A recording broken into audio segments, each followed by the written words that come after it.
এক্ষুনি ইউনূসের পররাষ্ট্র উপদেষ্টা বলে দিলেন যে কক্সবাজারের ওই পারে যে ওখানে যে বর্ডারটা সেটা নাকি তাদের নিয়ন্ত্রণে নাই।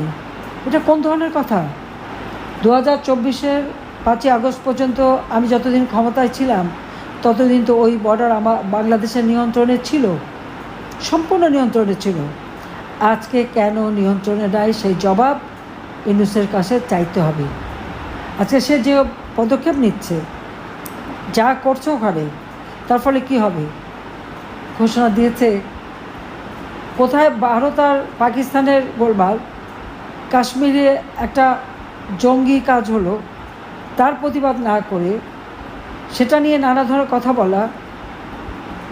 এতে আপনারা দেখেন বাংলাদেশের উপরে কিন্তু এই সন্ত্রাস এবং জঙ্গিবাদের একটা দুর্নাম চলে আসে।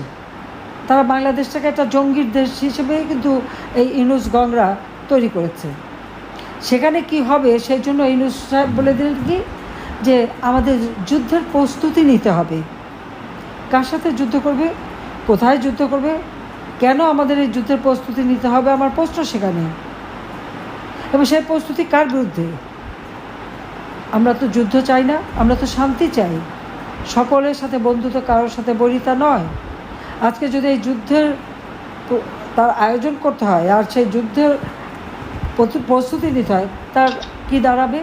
কারোর সাথে যদি সংঘাত বাঁধানো হয় তাহলে বাংলাদেশের অর্থনীতি ইতিমধ্যেই ইউনূসের বদৌলতে 6 মাসের মধ্যে অর্থনীতি ধ্বংসপ্রাপ্ত।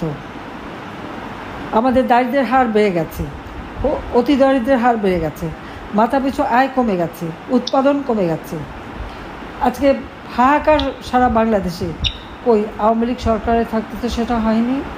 আজকে এই যুদ্ধ খেলা খেলতে যে আমাদের অর্থনীতি ধ্বংস হবে, সমুদ্র সীমা আমাদের যে সম্পদ, সেই সম্পদ আমরা হারাবো, সমুদ্রে আমাদের অধিকার আমরা হারাবো, বাংলাদেশের মানুষ চরম অর্থ সংকটে পড়বে, দুর্ভিক্ষে পড়বে, বাংলাদেশের যে অগ্রযাত্রা আমরা শুরু করেছিলাম সেটা ধ্বংস হয়ে যাবে।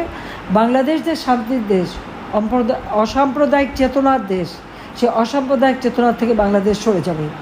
আজকে বাংলাদেশকে নিয়েই খেলা খেলে যাচ্ছে এই খুনি জঙ্গি ইউনূস এবং তার উপদেষ্টা এবং তার ওই সমন্বয়কারীরা।